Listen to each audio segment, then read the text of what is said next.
بسم اللہ الرحمن الرحیم الحمد للہ عز وجل۔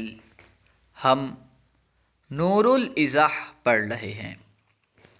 آج ہم انشاءاللہ عز وجل نور الازح سے موضوع پر مسح کے تعلق سے پڑھیں گے۔ موضوع پر مسح سنت سے ثابت ہے، خبر مشہور سے ثابت ہے۔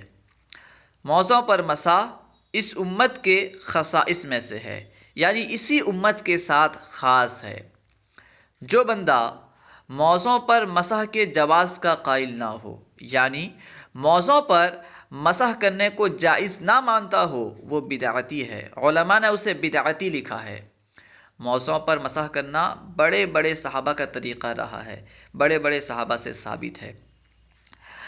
اب یہ سمجھیں کہ موضوع پر مسح سے مراد کیا ہے، کب موضوع پر مسح کرنا ہے، موضوع پر مسح سے مراد کیا ہے۔ وضو میں جو ہم پاؤں دھوتے ہیں، وضو میں 4 فرائض ہیں: چہرہ دھونا، کہنیوں سمیت دونوں ہاتھ کا دھونا، چوتھائی سر کا مسح کرنا، ٹخنوں سمیت دونوں پاؤں دھونا۔ تو وضو میں جو ہم پاؤں دھوتے ہیں اس کی جگہ اگر کوئی بندہ موزہ پہنا ہوا ہو، جو شرائط اس کے ہیں، موزے کے جو شرائط ہیں وہ شرائط پائی جائیں، اور وہ بندہ موزوں پر مسح کر لے، تو یہ مسح کر لینا پاؤں دھونے کے قائم مقام ہو جائے گا، اسے پاؤں دھونے کی حاجت نہیں ہوگی۔ یعنی وضو میں پاؤں دھونے کی جگہ جو مسح کیا جاتا ہے اسے مسح علی الخفین کہتے ہیں۔ موضوع پر مسح سے وہی مسح مراد ہے۔ خیر، باب المسح علی الخفین، موضوع پر مسح کا باب۔ صح المسح علی الخفین فی الحدث الاصغر للرجال والنساء۔ صح صحیح ہے، درست ہے، جائز ہے، المسح مسح کرنا، علی الخفین موضوع پر، خف کہتے ہیں موزے کو، تثنیہ ہے خفین۔ صح المسح علی الخفین، موضوع پر مسح صحیح ہے یعنی جائز ہے، فی الحدث الاصغر، حدث اصغر میں۔ حدث اصغر کہتے ہیں بے وضو کو، بے وضو کو حدث اصغر کہتے ہیں، اور بے غسل کو حدث اکبر کہتے ہیں۔ حدث اصغر میں موضوع پر مسح کرنا کافی نہیں ہوگا، بلکہ حدث اکبر میں یعنی جس پہ غسل فرض ہو اسے موزہ نکال کر پاؤں دھونا ضروری ہوگا۔ حدث اصغر میں یعنی جو بندہ بے وضو ہو اس کے لیے موضوع پر مسح کر لینا کافی ہوگا، جو شرائط وغیرہ ہیں وہ پائے جائیں اور وہ موضوع پر مسح کر لے تو اس کا موضوع پر مسح کر لینا کافی ہوگا، صحیح ہوگا، جائز ہوگا، درست ہوگا۔ صح المسح علی الخفین، موضوع پر مسح صحیح ہے، فی الحدث الاصغر، حدث اصغر میں، للرجال مردوں کے لیے، والنساء اور عورتوں کے لیے، مرد اور عورت دونوں کے لیے حدث اصغر میں موضوع پر مسح جائز ہے، صحیح ہے۔ اس طرح چاہے بندہ سفر میں ہو یا مقیم ہو، سفر میں ہو یا حضر میں ہو، گھر میں ہو یعنی مقیم ہو یا مسافر ہو، دونوں صورتوں میں موضوع پر مسح جائز اور درست ہے۔ وَلَوْ كَانَ مِنْ شَيْءٍ ثَقِيلٍ غَيْرِ الْجِلْدِ سَوَاءٌ كَانَ لَهُمَا نَعْلٌ مِنْ جِلْدٍ أَوْ لَا۔ وَلَوْ كَانَ اگرچہ وہ دونوں ہوں یعنی دونوں موزے ہوں، مِنْ شَيْءٍ ثَقِيلٍ سخت چیز کے، ثقیل یعنی موٹی چیز، سخت چیز، وَلَوْ كَانَ اگرچہ وہ دونوں ہوں، مِنْ شَيْءٍ ثَقِيلٍ کسی موٹی چیز کے، اگرچہ وہ دونوں موزے کسی موٹی چیز کے ہوں، غیر الجلد چمڑی کے علاوہ، اگرچہ دونوں موزے چمڑی کے علاوہ کسی موٹی چیز کے ہوں، سواء کان لہما نعل من جلد او لا، برابر ہے کہ ان دونوں کے لیے، دونوں موزے کے لیے چمڑے کا نعل ہو یا نہ ہو۔ سواء کان لہما نعل من جلد او لا، برابر ہے ان دونوں کے لیے چمڑے کا نعل ہو یا نہ ہو، چمڑے کی جوتی ہو یا نہ ہو، دونوں موزے کے لیے چاہے چمڑے کی جوتی ہو یا نہ ہو، دونوں برابر ہے۔ یعنی حدث اصغر میں مرد اور عورت کے لیے موضوع پر مسح کرنا درست ہے۔ وَلَوْ كَانَ مِنْ شَيْءٍ ثَقِيلٍ غَيْرِ الْجِلْدِ اگرچہ دونوں موزے چمڑے کے علاوہ کسی موٹی چیز کے ہوں، برابر ہے کہ دونوں کے لیے چمڑے کا نعل ہو، چمڑے کی جوتی ہو یا نہ ہو، دونوں صورتوں میں موزوں پر مسح کرنا جائز ہے، درست ہے، صحیح ہے۔ اب یہاں سے موزوں پر مسح کرنا کب جائز ہے، موزوں پر مسح کے جواز کے لیے، جائز ہونے کے لیے کیا شرائط ہیں، وہ بیان کر رہے ہیں۔ وَيُشْتَرَطُ اور شرط لگایا جاتا ہے، لِجَوَازِ الْمَسْحِ مسح کے جائز ہونے کے لیے، عَلَى الْخُفَّيْنِ موزوں پر مسح کے جائز ہونے کے لیے شرط لگایا جاتا ہے، سبعۃ شرائط 7 شرائط، یعنی موزوں پر مسح کے جائز ہونے کے لیے 7 شرائط ہیں۔ وَيُشْتَرَطُ لِجَوَازِ الْمَسْحِ عَلَى الْخُفَّيْنِ سبعۃ شرائط موزوں پر مسح کے جائز ہونے کے لیے 7 شرائط ہیں۔ اب وہ شرائط کون کون سے ہیں انہیں بیان کر رہے ہیں۔ الاول لبسہما بعد الغسل الرجلین، لبسہما ان دونوں کو پہننا، دونوں موزوں کو پہننا، کب پہننا؟ بعد غسل الرجلین دونوں پاؤں کو دھونے کے بعد، دونوں موزوں کو دونوں پاؤں دھونے کے بعد پہننا۔ پہلی شرط یہ ہے کہ پہلے پاؤں دھوئے اس کے بعد موزہ پہنے، دونوں موزوں کو پاؤں دھونے کے بعد پہننا، وہی بیان کر رہے ہیں۔ الاول یعنی پہلی شرط، لبسہما ان دونوں کو پہننا، بعد غسل الرجلین دونوں پاؤں کے دھونے کے بعد، ولو قبل کمال الوضو اگرچہ وضو مکمل ہونے سے پہلے ہو، ولو اگرچہ، قبل یعنی پہلے، کمال الوضو وضو کے تمام ہونے سے پہلے، کمال ہونے سے پہلے، پورے ہونے سے پہلے، اگرچہ وضو کے پورے ہونے سے پہلے ہو۔ اذا اتمہ جبکہ اس نے اسے پورا کر لیا ہو، یعنی وضو کو پورا کر لیا ہو، قبل حصول ناقض للوضوء وضو کو توڑنے والی چیز کے حاصل ہونے سے پہلے، قبل حصول ناقض للوضوء وضو کو توڑنے والی چیز سے پہلے، وضو کو جو توڑنے والی چیز ہے اس کے پائے جانے سے پہلے، جبکہ اس نے وضو کو مکمل کر لیا ہو۔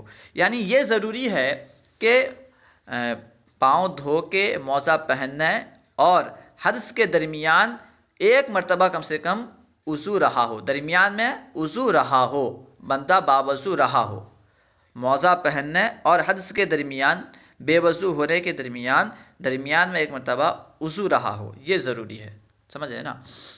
الاول لبسہما بعد غسل الرجلین پہلی شرط یہ ہے کہ دونوں پاؤں دھونے کے بعد ان دونوں کا پہننا، ولو قبل کمال الوضو اگرچہ وضو کے مکمل ہونے سے پہلے ہو۔ کوئی بندہ بھی وضو نہیں کر رہا ہے، صرف پاؤں دھویا اور موزہ پہن لیا، لیکن صرف پاؤں دھو کے موزہ پہن لینا درست تب ہوگا جب کہ ریح کے خارج ہونے سے پہلے، یعنی ناقض وضو سے پہلے، موزہ پہننے کے بعد کوئی ناقض وضو نہ ہوا ہو، اس سے پہلے وہ وضو کر لے، ٹھیک ہے۔ جیسے وہ پاؤں دھو کر موزہ پہنا، اب آدھے گھنٹے کے بعد اس نے پورا وضو کر لیا، اب اس کے بعد اگر ریح خارج ہوئی، ہوا نکلی یا کوئی ناقض وضو ہوا تو اب اس کے لیے مسح کرنا جائز ہوگا۔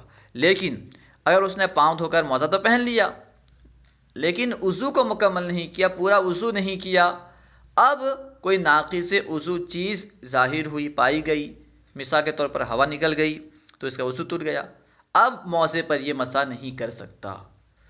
پاؤں دھو کے موزہ پہننے کے بعد پورا وضو کیا ہو اور اس کے بعد ناقص وضو پائی جائے تب موزوں پر مسح کر سکتا ہے۔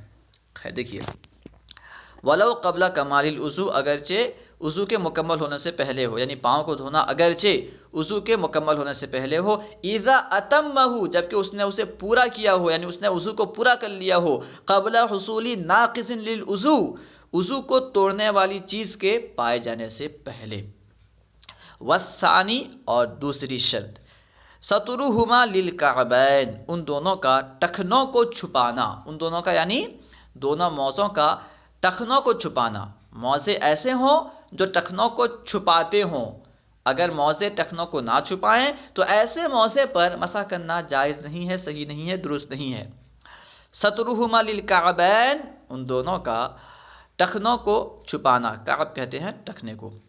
والثالث اور تیسری شرط ہے، امکان متابعۃ المشی فیہما امکان ممکن ہونا، متابعۃ المشی یعنی لگاتار چلنا، ان دونوں فیہما ان دونوں میں یعنی دونوں موزوں میں لگاتار چلنے کا ممکن ہونا، لگاتار چلنا ممکن ہونا۔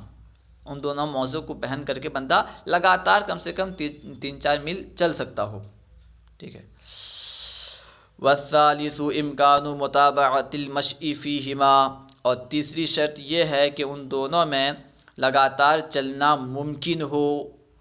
اگر ممکن نہ ہو تو کیا ہوگا؟ فلا یجوز علی خف من زجاج و خشب و حدید، تو جائز نہیں ہے، یعنی مسح جائز نہیں ہے، علی خف من زجاج، زجاج کہتے ہیں شیشے کو، کانچ کو، جسے ہمارے یہاں کانچ کہتے ہیں، شیشے کو، و خشب یعنی لکڑی، حدید یعنی لوہا، تو جائز نہیں ہے شیشے، لکڑی اور لوہے کے موزے پر مسح۔ ولا یجوز جائز نہیں سے مراد مسح جائز نہیں ہے، فلا یجوز تو جائز نہیں ہے، علی خف موزے پر، کس کے موزے پر؟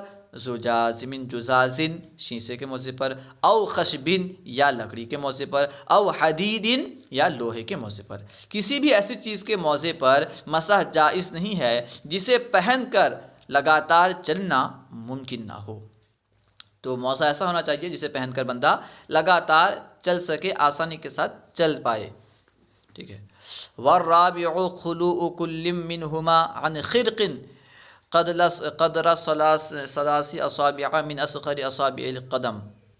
والرابع اور چوتھی شرط، خلوء كل منهما، ان دونوں میں سے ہر ایک کا خالی ہونا، یعنی دونوں موزوں میں سے ہر ایک کا خالی ہونا۔ کس چیز سے خالی ہونا؟ من خرقن، ایسے پھٹن سے، خرق کہتے ہیں پھٹن کو، خرق من خرقن، ایسے پھٹن سے، قدر ثلاثی اصابع، جو کہ 3 انگلیوں کے برابر ہو۔ اچھا کون سے 3 انگلیوں کے برابر ہو؟ من اصغری اصابع القدم، اصابع القدم یعنی پاؤں کے چھوٹی انگلیوں سے 3 انگلی کے برابر ہو۔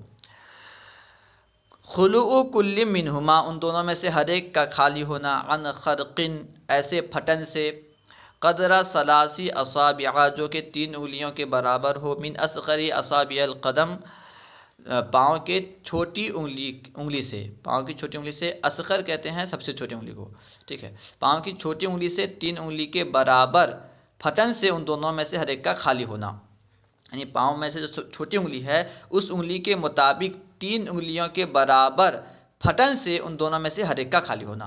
دونوں میں سے ہر ایک میں 3 انگلی نہ ہو، 3 انگلی پھٹن نہ ہو۔ اگر دونوں انگلی کا پھٹن مل کر، دونوں انگلی میں جو پھٹن ہے اگر مل کر کے 3 انگلی کے برابر ہو تو اب اس پر مسح کرنا جائز ہے۔ ہر ایک میں 3 انگلی کا پھٹن ہو تو اس پر مسح کرنا جائز نہیں ہے، درست نہیں ہے۔ ہاں اگر انگلی ہی نظر آ رہی ہو، پھٹن ہو اور انگلی ہی نظر آ رہی ہو، انگلی ہی دکھ رہی ہو، تو اب اس میں چھوٹے بڑے ہونے کا اعتبار نہیں ہے کہ چھوٹی انگلی دکھ رہی ہے یا بڑی انگلی دکھ رہی ہے، بلکہ اب یہاں پہ 3 انگلی دکھنا ضروری ہے، چاہے چھوٹی انگلی دکھے یا بڑی انگلی دکھے، چاہے انگوٹھا دکھے یا چھوٹی انگلی دکھے۔ انگوٹھا عام طور پر موٹا ہوتا ہے، ٹھیک ہے، تو انگوٹھا دکھے اگر اکیلا یا اس کے ساتھ ایک انگلی دکھے تو اس سے کوئی حرج نہیں ہوگا جب تک 3 انگلی نہ دکھیں، ٹھیک ہے۔ اگر نفس نفیس بذات خود انگلی دکھیں تو اب 3 انگلی کا اعتبار ہوگا۔ اگر انگلی نہ دکھیں، کوئی دوسری جگہ دکھے، ظاہر ہو، تو اب چھوٹی انگلی کے برابر، پاؤں کی چھوٹی انگلی کے برابر 3 انگلی کے مقدار پھٹن کا ہونا ضروری ہے۔ اگر دونوں پاؤں کے موزوں میں پاؤں کی چھوٹی انگلی کے برابر 3 انگلی کے مقدار پھٹن ہو تو اس پر مسح کرنا جائز نہیں ہوگا۔ اس کو بیان کر رہے ہیں، والرابع اور چوتھی شرط ہے، خلوء کل منہما، ان دونوں میں سے ہر ایک کا خالی ہونا، عن خرقن قدر ثلاثی اصابع من اصغر اصابع القدم، ان دونوں میں سے ہر ایک کا پاؤں کی انگلیوں میں سے چھوٹی انگلی سے، پاؤں کی چھوٹی انگلی سے 3 انگلیوں کے برابر پھٹن سے خالی ہونا۔ ان خرقی قدر ثلاثی اصابع، خرقین پڑھنا ہے، ٹھیک ہے، یہ خرقین موصوف ہوگا، بعد والی جو مکمل صفت ہوگی، اس سے پہلے وہ خرقہ ہو گیا تھا غلطی سے، خیر۔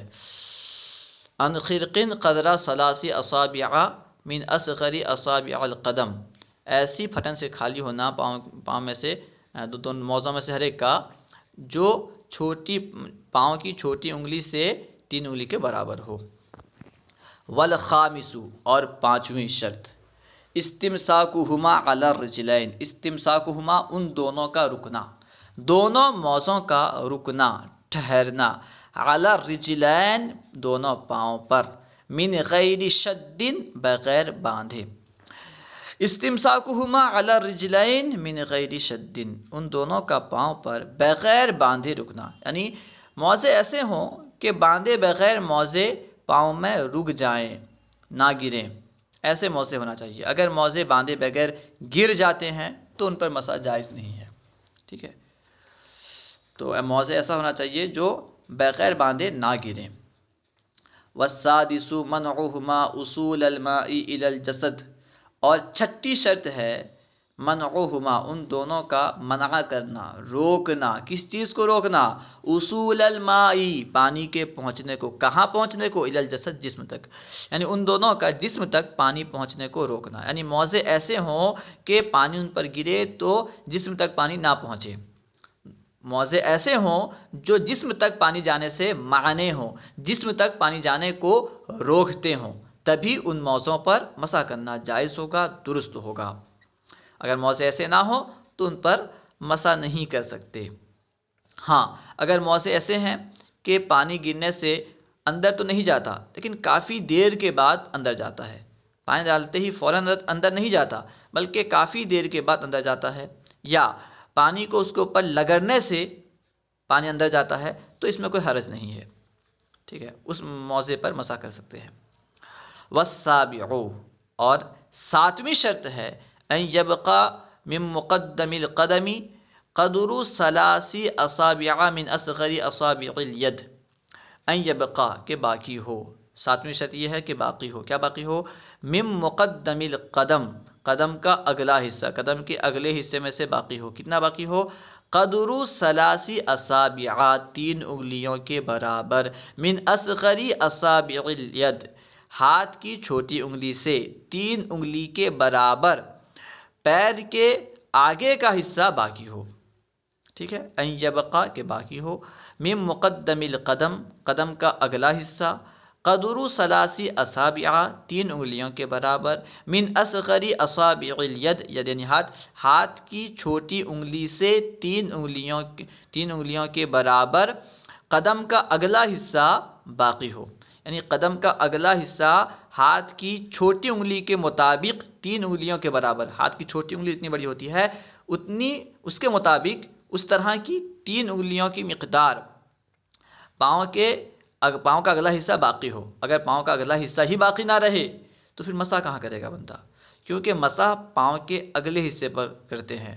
مسح میں فرض یہ ہے کہ پاؤں کا اگلے حصے میں مسح ہو، ٹھیک ہے، تو پاؤں کے اگلے حصے پر مسح کرنا فرض ہے۔ اگر پاؤں کا اگلا حصہ ہی نہ ہو تو مسح کیسے ہوگا؟ اس لیے شرط ہے، ضروری ہے کہ پاؤں کا اگلا حصہ باقی ہو۔ کتنا باقی ہو؟ ہاتھ کی چھوٹی انگلی سے تین انگلی کے برابر، ہاتھ کی چھوٹی انگلی سے تین انگلی کے برابر پاؤں کا اگلا حصہ باقی ہو۔